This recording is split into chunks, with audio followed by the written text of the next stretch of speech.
Good morning बच्चों।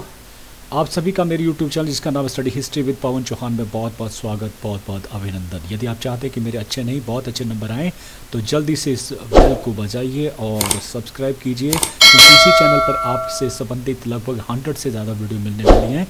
आपके question से लेके इंपॉर्टेंट क्वेश्चन से लेकर आपके हर लेसन्स की वीडियो, आपके मैप की वीडियो इसी चैनल पर मिलेंगी। चलिए आज करते हैं बात अध्याय नंबर 2 की। इसका एक पार्ट आप तक पहुंच चुका है वेरी इंपॉर्टेंट प्रश्नों का, क्योंकि अभी आपका एग्ज़ाम आने वाले हैं। तो इस सेकंड पार्ट में मैंने 11 नए क्वेश्चन लिए हैं, 3-3 नंबर के लिए और 5 नंबर के लिए। चलिए प्रारंभ करते हैं सबसे पहले सातवाहन से। सातवाहन कौन थे? इस संदर्भ में जो है इतिहासकार के 2 तरह के मत मैं यहाँ पर दे रहा हूँ, 2 तरह के मत। ठीक है, पहले मत के अनुसार जो सातवाहन हैं या सातवाहन जो थे ये आंध्र वंश की एक जाति थी। ठीक है, आंध्र वंश की एक जाति, ये आंध्र प्रदेश में ही आंध्र वंश जो है रहता है, इसकी एक जाति थी और ये स्वयं को ब्राह्मण कहते थे। ठीक है, एक और मत है जिसके अनुसार सातवाहनों को आंध्रभृत भी कहा जाता है, आंध्रभृत भी कहा जाता है। ऐसे लोग जो आंध्र जो जाति है उसके शासन के दौरान उन्होंने वहाँ पर जो कार्य किया हो तो उसे कहते हैं आंध्रभृत।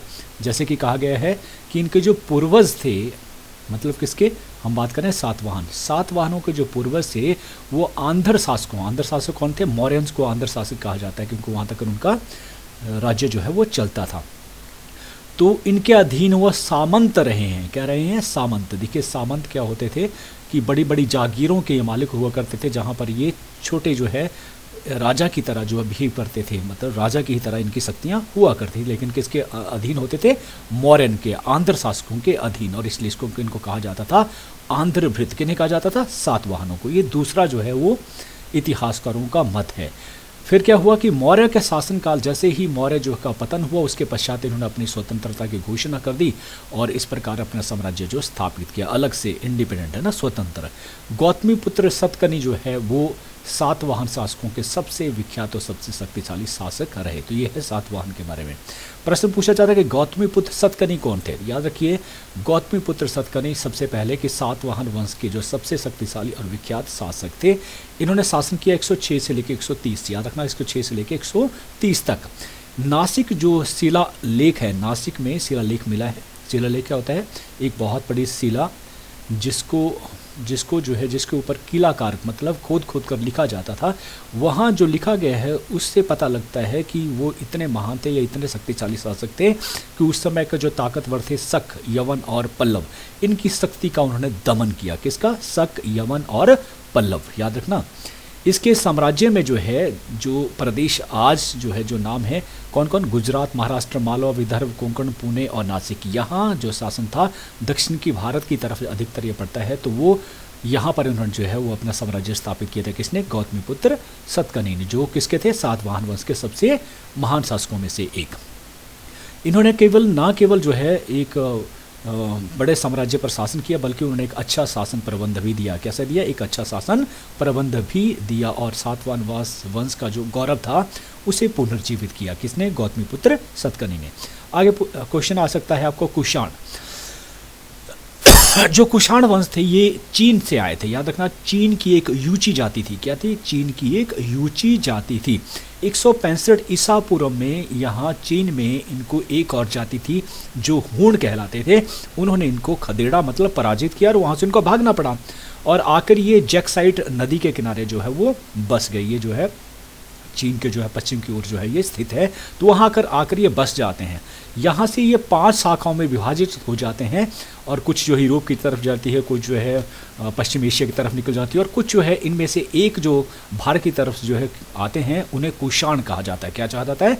कुषाण। ठीक है, 5 में से एक शाखा का नाम था कुषाण और इन्हीं कुषाण शाखा का जो सबसे शक्तिशाली शासक हुआ उसका नाम था कनिष्क। याद रखना क्या नाम था?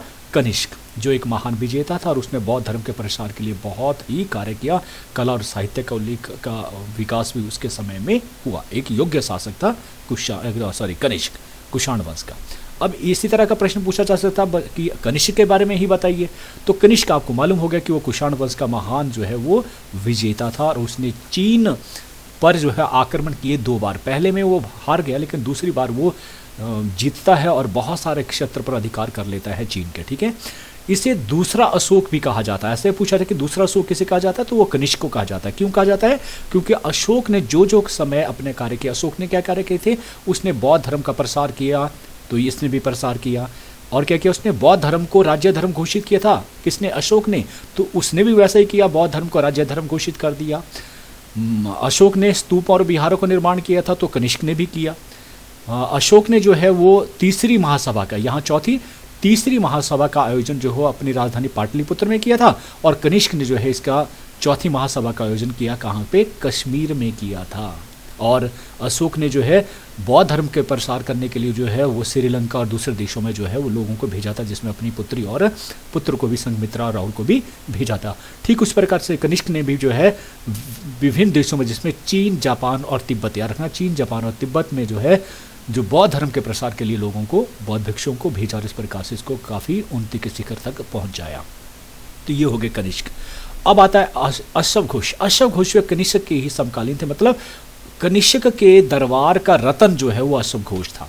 जैसे रतन की बात आई ना, तो आपको रतन से याद आता है नौरतन। नौरतन किसके दरबार में थे? अकबर के दरबार में होता था, जिसमें जो है तानसेन का प्रमुख था। उसी प्रकार का रतन जो है वो कनिष्क के दरबार में भी था, और उसका नाम था अश्व घोष। क्या नाम था? अश्व घोष। याद रखना, एक महान कवि और नाटक कवि भी था, और नाटककार भी, कविताएं भी लिखता था और नाटक भी लिखता था। ये इसके जो इन्हीं नाटककारों या नाटक की वजह से जो इतना विख्यात हुआ कि इसे पश्चिम देश के जो सबसे विख्यात नाटककार हुए मिल्टन और कांट, या उनकी जो कविताएं हैं उनके लिए जो है मिल्टन और कांट के साथ इनका जो है वो तुलना की जाती है। बड़ी बात है ना, उनके साथ तुलना की जाती, नहीं तो बड़े लोगों के साथ या कवियों के साथ या नाटककारों के साथ, और वही पश्चिम देश के। इसके पश्चात जो है इनकी जो रचित जो ग्रंथ था उसका नाम था बुद्ध चरित। याद रखना क्या नाम था? बुद्ध चरित। मतलब महात्मा बुद्ध के संदर्भ में ये वर्णित करता है, बहुत ही खूबसूरत जो है सुंदर वर्णन करता है महात्मा बुद्ध के बारे में। इनकी जो ग्रंथ की तुलना है, क्या ग्रंथ है? वो है बुद्ध चरित। इसकी तुलना जो है किसके साथ की जाती है? रामायण के साथ। देखिए, खुद अश्व घोष की जो तुलना की जाती है पश्चिम के देशों के जो है कवि और नाटककार, जिनका नाम है मिल्टन और कांट, और उनके द्वारा लिखित जो पुस्तक है जिसका नाम है बुद्ध चरित, उसकी तुलना की जाती है रामायण के साथ। सोचिए, रामायण जो है वो हिंदू जगत का जो है सबसे बड़ा धार्मिक जो ग्रंथ माना जाता है। तो सोचिए उसके साथ तुलना किया जाना, तो मतलब अपने आप में खूबसूरत जो है कृति है बुद्ध चरित। किसके द्वारा लिखी गई है? अश्व घोष के द्वारा। याद रखना, मैं बार बार इसलिए कह रहा हूँ ताकि आपके दिमाग में वो बैठ जाए, आपको दोबारा पढ़ने की आवश्यकता न पड़े। अब कश्मीर में जो चौथी बौद्ध महासभा हुई थी, आपको मालूम है कृष्ण ने करवाई थी, कहाँ पे? कश्मीर में करवाई थी। उसकी अध्यक्षता करी थी जो अश्व घोष थे, उनके गुरु जिनका नाम था वसुमित्र। याद रखना, वसुमित्र, और वो उपाध्यक्ष थे। इसी चौथी महासभा में अश्व घोष क्या थे? उपाध्यक्ष थे। अध्यक्ष उनके गुरु थे जिनका नाम था वसुमित्र। तो 3 नंबर के लिए काफ़ी होगा। चलिए अब बात कर लेते हैं अगले प्रश्न की, और वह गंधार कला शैली और मथुरा शैली, दोनों को जानेंगे साथ साथ ही। देखिए, गंधार कला शैली जो है और जो मथुरा कला शैली है, ये दोनों ही शैलियों का जो है कुषाण वंशीय उसी दौरान जो है इनका जो विकास हुआ था। लेकिन गंधार जो है, देखिए आज के डेट में गंधार जो जगह पड़ती हो वो पड़ती है पाकिस्तान का जो पेशावर और तक्षशिला वाला जो इलाका है, वहाँ पर जो है गंधार कहलाता है, और वहीं ये कला विकसित भी हुई। लेकिन जो यूनानी लोग थे उनके द्वारा ये कला का विकास हुआ था, इसलिए जो यूनानी लोग अपने जो देवता था उसका नाम था अपोलो। तो अपोलो को जैसे बनाया गया है मूर्तिकार ने, जैसे अपोलो को बनाया गया ठीक उसी प्रकार से उन्होंने मूर्तियाँ जो है इसी गंधार शैली में वही चीज़ें आती हैं। क्या क्या है? एक तो सबसे पहले जो अपोलो की तरह दिखाई देते हैं, जैसे अपोलो उन्होंने बनाई है मूर्ति ठीक उसी प्रकार से। लेकिन एक और बात याद रखना है कि ज़्यादातर जो है महात्मा बुद्ध और महावीर की मूर्तियों को बताया गया है गंधार और मथुरा शैली में। ठीक है, फ़र्क क्या है?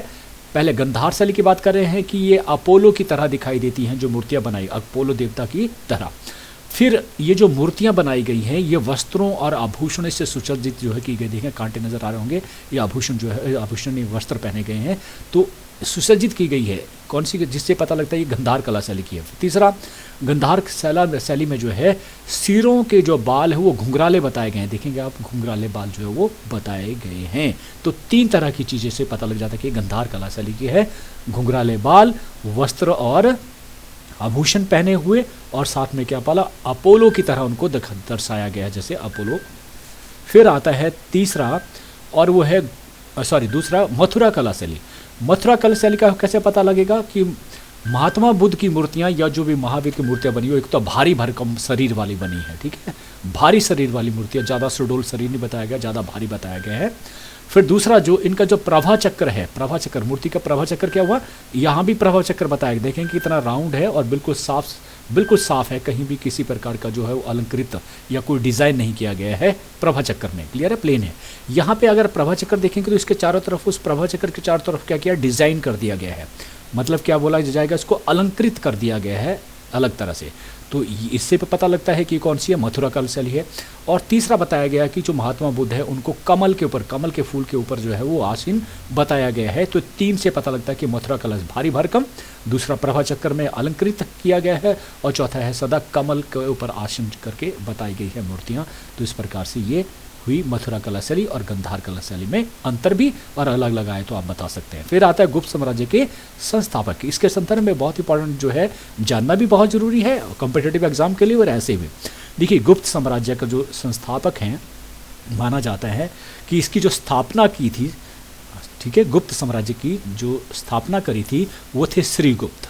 कब की गई थी, 240 में जो राजगद्दी के ऊपर 240 से और 280 में तक ये सिंहासन पर बैठे, लेकिन इसके मृत्यु के पश्चात उनका जो पुत्र था 219 में जो है तक जो है शासन किया, मतलब 280 में बैठे और 219 तक उन्होंने शासन किया, पुत्र घटोत्कच।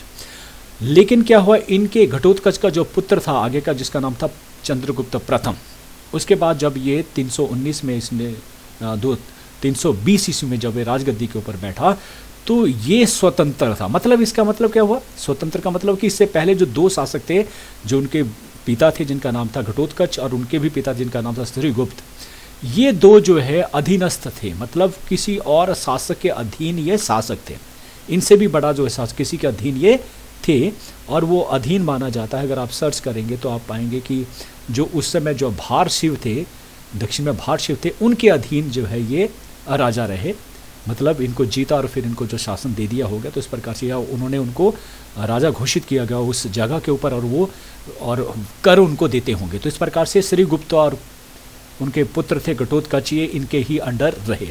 लेकिन जो तीसरे बने अब, जो घटोत्कच के पुत्र थे जिनका नाम था चंद्रगुप्त प्रथम, ये 320 ईस्वी में जब सिंहासन पर बैठे तो उन्होंने अपनी स्वतंत्रता की घोषणा कर दी, मतलब भार शिवों के अधीन नहीं रहे, उन्होंने उनसे जो है स्वतंत्रता की घोषणा की और साथ में महाराजा धीराज की उपाधि भी धारण करी। महाराजा धीराज, जैसे मुगल अपने आप को क्या कहलाते थे, बादशाह, तो बादशाह जो उपाधि हुई, इसी तरह महाराजा धीराज भी क्या हुई, उपाधि हुई। क्लियर हो गया। और इसके साथ ही उन्होंने गुप्त संवत था उसे भी चलाया था। तो इस प्रकार हमें कह सकते हैं कि असली में जो गुप्त साम्राज्य के जो संस्थापक थे वो थे कौन, चंद्रगुप्त प्रथम। क्लियर हो गया, चंद्रगुप्त प्रथम। अब आ जाता है समुद्रगुप्त के बारे में। समुद्रगुप्त को इसलिए जो है इंपॉर्टेंट माना जाता है क्योंकि समुद्रगुप्त जो है गुप्त वंश का सबसे महान शासक था। याद रखना, सबसे शक्तिशाली और महान शासक जो है वो कौन था, समुद्रगुप्त था। इसने 335 से लेकर 375 ईस्वी तक शासन किया। इसने अपने ज़माने में लगभग 21 जो है बड़े युद्ध किए, जिसमें 9 उत्तर भारत में और 12 दक्षिण भारत में, और सभी के साथ कहीं भी उसे पराजय का सामना नहीं करना पड़ा, मतलब सारे युद्ध उसने जीते। इसलिए जो है डॉक्टर V.A. स्मिथ, याद रखना डॉक्टर V.A. स्मिथ इतिहासकार हैं, ये जो है इनको संज्ञा देते हैं किसकी, नेपोलियन की। ये थोड़ा अलग हो गया, नेपोलियन। और नेपोलियन कौन है, फ्रांस का जो शासक था जिसने पूरे विश्व को जीतने का प्रण किया था और निकला था, विजय भी काफ़ी समय तक हुआ था और पूरा यूरोप इससे काम किया था इसके आक्रमणों से। तो नेपोलियन वहाँ नेपोलियन महान की तरह, मतलब अब उसने छोटे का कार्य नहीं बड़ा कार्य सोचा था, इसलिए उसको कहा जाता है कि जब उसने सफलता हासिल की उसको महान भी कहा, नेपोलियन महान भी कहा जाता है। ठीक उसी प्रकार से जो है भारतवर्ष का जो नेपोलियन है वो किसे कहा गया, समुद्रगुप्त को, क्योंकि समुद्रगुप्त ने अपने जीवन में कोई भी जो है हार, सभी का मतलब हारा नहीं, सारे के सारे युद्ध जीते। लेकिन नेपोलियन के बारे में माना जाता है कि 1815 ईस्वी में वाटरलू का युद्ध, जो बहुत सारे देशों ने अपनी सेना को जब खतरा हो गया ऐसे राजा से, तो बहुत सारे जो यूरोपीय देश थे वो आपस में उनकी सेनाएं मिलती हैं राजवंशों के, और एक उसके विरुद्ध जो है 1815 ईस्वी में जो है युद्ध होता है वाटरलू नामक जगह के ऊपर, और उस युद्ध में जो है वो नेपोलियन की हार होती है। तो मतलब नेपोलियन भी अपने जीवन में हार गए थे, लेकिन जो है समुद्रगुप्त अपने जीवन में कभी नहीं हारे थे।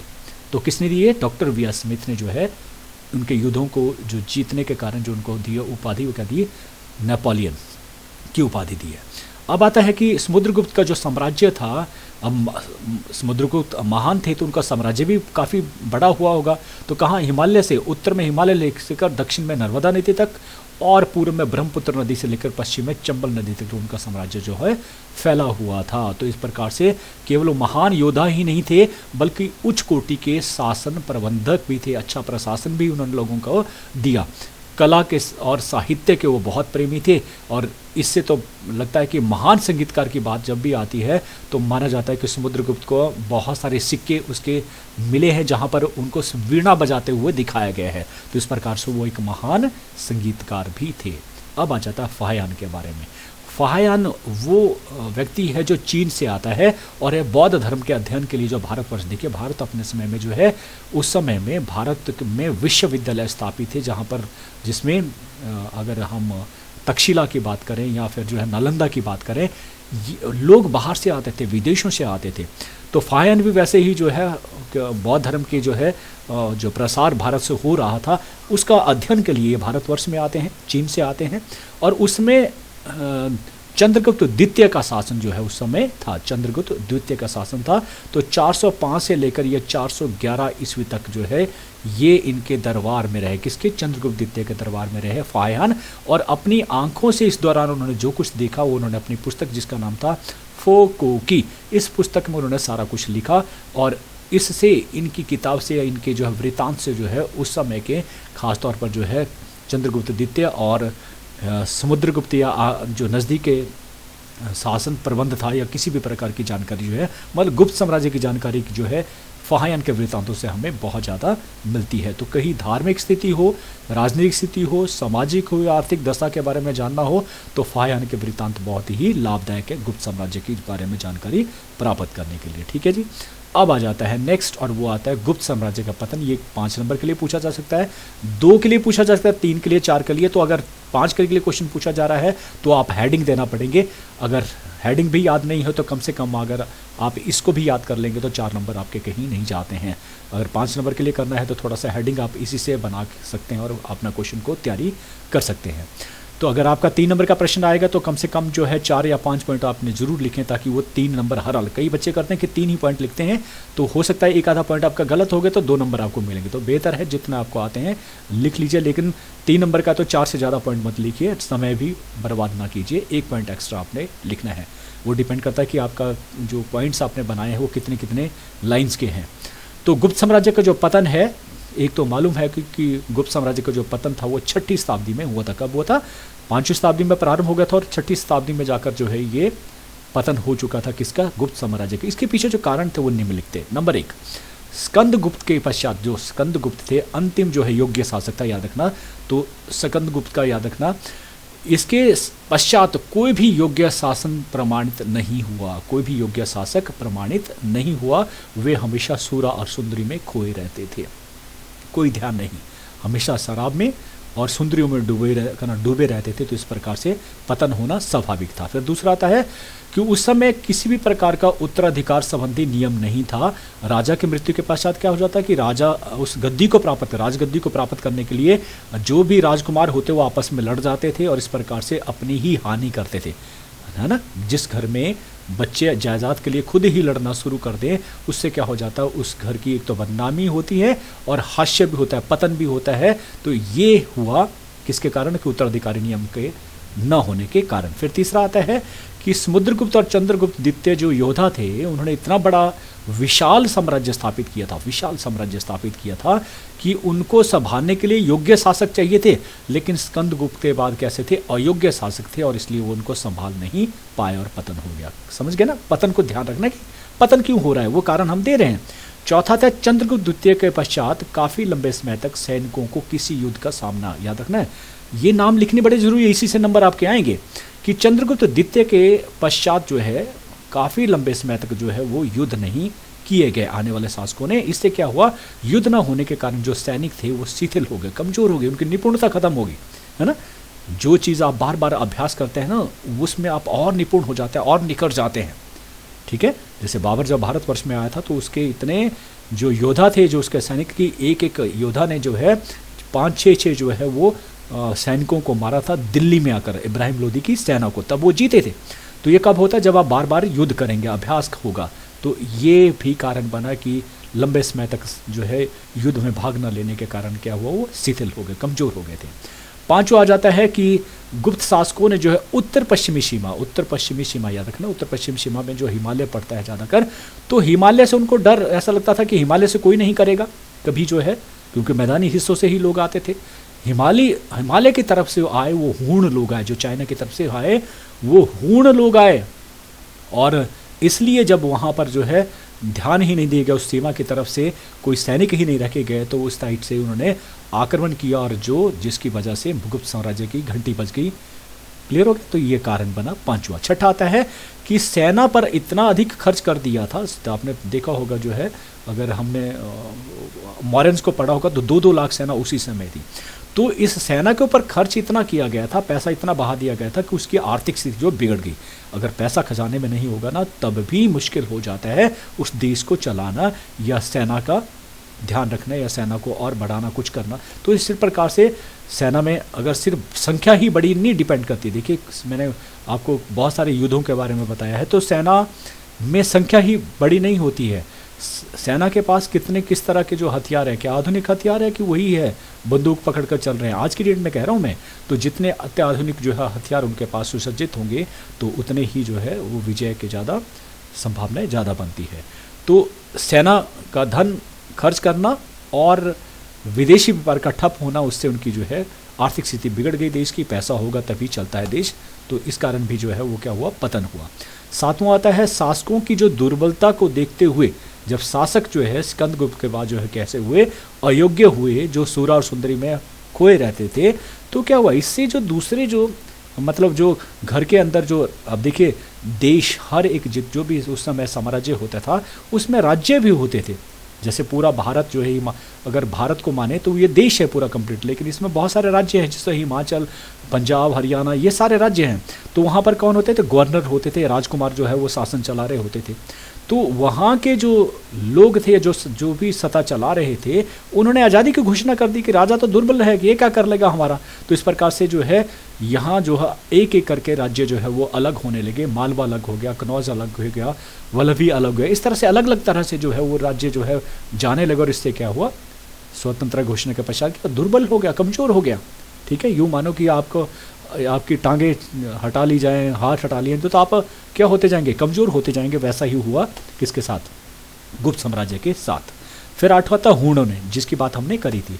तो हूणों के पास जो योग्य नेता थे, जो तोरमान और मिहिरकुल, याद रखना तोरमान और मिहिरकुल, इनके नेतृत्व में जो गुप्त साम्राज्य के दौरान ही बार बार आक्रमण किए गए, और बहुत सारा धन यहाँ से लूट कर ले जाते रहे, और इस प्रकार से शक्ति को क्षीण करते रहे, और इस प्रकार से इसकी गुप्त साम्राज्य की शक्ति का डंका बज गया हूणों के आक्रमण के साथ ही। तो ये 8 कारण। अब आता है गुप्त काल को स्वर्ण युग कहा जाता है, सोने का युग। तो गुप्त काल में इतिहास में जो है जो विशेषताएं हैं वो बताती हैं कि ये स्वर्ण युग था। कैसे था? नंबर 1, गुप्त शासक जो है पहले क्या थे, छोटे छोटे राज्यों में, जब गुप्त शासक है उससे पहले छोटे छोटे राज्यों में विभाजित था, लेकिन गुप्तों के आने के कारण जो है एक बड़ा साम्राज्य जो है, एक मजबूत साम्राज्य की नींव पड़ी। तो इससे क्या हुआ, एक बड़ा साम्राज्य स्थापित होना, मतलब एक ऐसा समय दौर आना जब लोग जो है अपने पर गर्व महसूस करते कि हम एक बड़े साम्राज्य के में रहने वाले लोग हैं। तो इससे स्वर्ण युग जो है होने का विशेषताओं के कारण, तो ये विशेषता थी, एक बड़ा साम्राज्य की नींव पड़ी। दूसरा कि जो भी राजा हुए गुप्त काल में, उन्होंने धर्मशास्त्रों के अनुसार अपने शासन को चलाया। और धर्मशास्त्र क्या कहता है कि सबसे बड़ा जो ध्येय होना चाहिए वो प्रजा का कल्याण आपका कर्तव्य माना जाना चाहिए, और आपका कर्तव्य है कि राजा का ख्याल रखे, और राजा का ख्याल है कि वो प्रजा का ख्याल करे। और राजा हमेशा कैसे थे? न्यायप्रिय थे। तो इस प्रकार से ऐसा माहौल या ऐसा प्रशासन दिया जाना राजा के द्वारा, उससे क्या हुआ, स्वर्ण युग, इसे कहेंगे स्वर्ण युग। कोई ऐसा नहीं कि सोना बरस रहा था, स्वर्ण युग ऐसा युग जब लोगों के पास जो है, लोगों के पास काम करने के लिए था, उसके पास वो जरूरतें थी जो उनकी होनी ही चाहिए हर प्रकार की। तो समृद्ध उसे कहा जाता, समृद्ध होना, और उसे कहेगा स्वर्ण युग। ठीक है। तीसरा, गुप्त काल में जो है बहुत सारे वैज्ञानिक भी पैदा हुए, जैसे आर्यभट्ट, नाम सुना ना, आर्यभट्ट, वराहमिहिर, ऐसे वैज्ञानिक जो जिसने खगोल विज्ञान और वनस्पति विज्ञान में बहुत उन्नति करी, और इससे लोगों को लाभ हुआ। चौथा, मुगल काल में चिकित्सा के क्षेत्र में देखिए लोग जो है, लोगों को अच्छी चिकित्सा मिले, ये गुप्त काल में हुआ। क्यों? क्योंकि उसमें सुश्रुत, चरक, धनवंतरी और ऐसे विख्यात, ऐसे बड़े चिकित्सकार जो है पैदा होना उस दौरान, तो चिकित्सा के क्षेत्र में भी लोगों को जो है अच्छी सुविधाएं मिली, तो इसलिए इसको कहा जाता है स्वर्ण युग। पांचवा आता है साहित्य की उन्नति होना, कला और साहित्य की उन्नति होना। ये उस समय याद होगा कालिदास, देखिए कितने इंपॉर्टेंट नाम है कालिदास, उसने बहुत सारी रचना रखी। शाखादत्त, विष्णु शर्मा, है ना, विष्णु शर्मा, ये ऐसे साहित्यकार उस समय जो है वो पैदा हुए, तो उनके लिखी गई किताबों से कितना ज्ञानवर्धक लोग हुए होंगे, तो इसलिए स्वर्ण युग कहा जाता है। छठा आता है गुप्त काल में व्यापार अपनी उन्नति के शिखर पर था। यहाँ के जो लोग थे वो श्रीलंका, चीन, अरब, ईरान, मिस्र, यूनान, रोम और सीरिया आदि देशों के साथ व्यापार करते थे, और ये राज्य जब समृद्ध था तो इसलिए उसको कहा गया स्वर्ण युग। सातवां आ गया अजंता और बाघ की गुफाएं, बड़ी गुफाएं, अब महाराष्ट्र में जाए अजंता की गुफाएं, वहाँ पर जो मूर्तियाँ बनाई गई हैं, ऐसा लगता है जैसे वो अभी बोल पड़ेंगी, तो इस दृष्टि से भी उनका जो है वो स्वर्ण युग था माना जाता है, कला की दृष्टि से भी। आठवां तक गुप्त शासकों ने इस दौरान भारतीय संस्कृति में, जैसे हम जो है राम को बहुत ज़्यादा मानते हैं, तो आज भी जावा, सुमात्रा, बाली, बोर्नियो जो हमारा जो है पूर्वी एशिया है, वहाँ के देशों में, दक्षिण पूर्वी एशिया में जाते हैं तो वहाँ पर इसी प्रकार का जो है जावा, सुमात्रा, बाली, बोर्नियो जो जगह जो देश अलग से है, वहाँ पर भारतीय संस्कृति जो है आज भी विद्यमान है। वहाँ पर आज भी त्यौहार में इनकी जो पूजा की जाती है, आराधना की जाती है, तो ये संस्कृति का पहुँचना किसमें? गुप्त काल में। तो इस प्रकार से हम कह सकते हैं कि स्वर्ण युग का समय था गुप्त काल। क्लियर हो गया? तो अब करते हैं अंतिम बात, और वो है कि क्या आपने मैंने आपको समझाया, क्या वो ढंग से सुना है? देखिए टेस्ट ले लेता हूँ। सबसे पहले डैश सातवाहन वंश का सबसे विख्यात और शक्तिशाली शासक था। सातवाहनों में, याद कीजिए, सातवाहनों में सबसे विख्यात और शक्तिशाली शासक कौन था? बिल्कुल सही कहा, गौतमीपुत्र सतकर्णी। फिर कुषाण चीन की कौन सी जाति थी? यूची, बिल्कुल सही कहा, यूची जाति से संबंधित थे। और डैश कुषाण वंश का सबसे शक्तिशाली, कुषाण वंश का बिल्कुल सही कहा, कनिष्क कुषाण वंश का सबसे शक्तिशाली शासक। उसे दूसरा अशोक बिल्कुल कहा जाता था, और उसने कश्मीर में कौन सी, तीसरी या चौथी? बिल्कुल सही कहा, चौथी बौद्ध सभा का आयोजन किया था। और डैश कनिष्क के दरबार का विख्यात रत्नों में से एक कौन था? अश्व घोष, बिल्कुल सही कहा, अश्व घोष। और उसकी तुलना जो पश्चिम के दो इतिहासकारों के साथ की जाती है, एक कांट और एक मिल्टन, बिल्कुल ठीक कहा। गंधार कला की मूर्तियों के सिरों पर बाल जो है कैसे होते थे? घुंघराले, बिल्कुल सही कहा। और गुप्त वंश की स्थापना डैश ने की थी, लेकिन असली जो करी थी, वास्तविक जो संस्थापक कौन थे? हाँ बिल्कुल, उनका नाम था चंद्रगुप्त प्रथम, और यहाँ थे श्रीगुप्त। स्थापना करी थी श्रीगुप्त ने, लेकिन असली जो संस्थापक माना जाता है वो माना जाता है चंद्रगुप्त प्रथम को। समुद्रगुप्त ने उत्तरी भारत के कितने राजाओं को हराया था? बिल्कुल 9, और दक्षिण भारत के 12 राजाओं को हराया था, बिल्कुल सही है। उसकी इन विजयों का कारण किसने दी थी एक उपाधि? डॉक्टर, याद कीजिए, वी.ए. स्मिथ, याद रखना, डॉक्टर वी.ए. स्मिथ ने उन्हें भारतीय नेपोलियन की उपाधि से सम्मानित किया था। और फायान जो एक चीनी यात्री था, वो डैश के शासनकाल में आया था? चंद्रगुप्त प्रथम या चंद्रगुप्त द्वितीय? ठीक है, चंद्रगुप्त द्वितीय के शासनकाल में 405 से लेकर 411 तक जो है वो दरबार में रहा। और इस दौरान उसने जो कुछ देखा, किताब का नाम है फोकोकी, बिल्कुल याद रखना, फोकोकी।